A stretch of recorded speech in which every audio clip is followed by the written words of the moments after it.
son calme.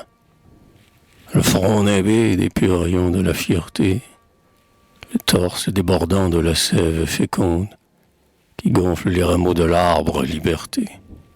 100 ans au Canada, la France avait lutté pour peupler de ses fils le sol de tout un monde. 100 ans bretons, normands, picards et saintongeais avaient, maître nouveau d'une nouvelle terre, poursuivi noblement d'audacieux projets et vaincu sur les eaux, dans les champs, les forêts, la vieille barbarie et la vieille Angleterre. Mais les âpres soldats d'Albion, plus nombreux, menaçaient d'écraser ces gagneurs de bataille. Ces agresseurs déjà triomphaient, car nos preux, à travers l'océan farouche et ténébreux, vainement imploraient des renforts de Versailles.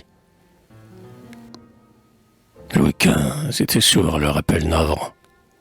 Cependant, l'odieux et funeste monarque, honteux d'abandonner le Canada mourant, dépêcha vers les bords lointains du Saint-Laurent, les guerriers du Midi, qu'eût exalté Plutarque. Et Montcalm traversa l'Atlantique écumeux.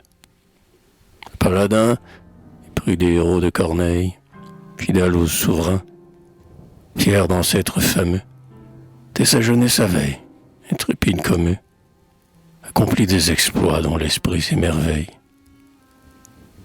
Fougueux comme Kléber, humble comme Marceau, fascinant ces soldats, cet homme de génie, chez qui toute infortune éveillait un écho, pouvait, malgré l'échec du brave Diosco, dans un tragique effort, sauver la colonie. Et dans la paix des bois, il captive le cœur des farouches Indiens. Il noue une alliance capable d'endiguer le flot spoliateur. Tous les bras sont tendus vers le libérateur qui promet le salut de la Nouvelle-France. Et, confiant, guidé par l'astre du destin, il attaque deux forts. Il bat Mercer et mort. Il fait main prisonnier, une pull en butin. Schwagen et William Henry diront sans fin les prodiges que cet enfant est la bravoure. À Beurre-Combray, l'audace au front, l'épée au clair, sur Carillon cerné bientôt se précipite. Jamais le fier Montcalm n'a paru aussi fier. 6 heures il affronte un ouragan de fer. Et, le soir, les couleurs anglaises sont en fuite. Un long tas d'hommes ferait péter aux échos que par le franc Dieu frappe encore par l'histoire.